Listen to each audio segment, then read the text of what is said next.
What's up, everyone? Welcome to Program Your Remote.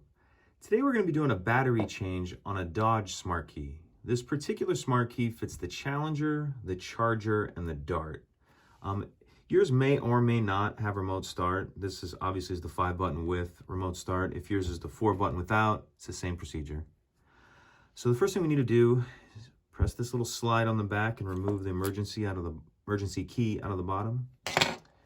Then you need a flathead screwdriver. It doesn't need to be as long as the one I have here, but the wider the blade is, the better.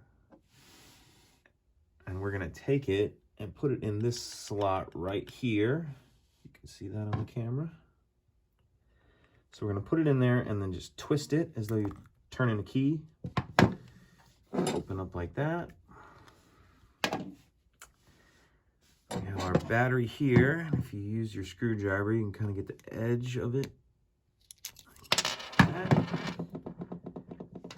We've got our new battery. This is a CR2032 battery. And we need to put it plus side down. Again, battery plus side down. So we'll pop that in there. Pop the front back on. Make sure it's closed all the way. And that's it. Pretty simple. If you have any questions, please let me know. If you could take a second to like the video and subscribe, helps the channel grow, and I'd appreciate it. Thank you.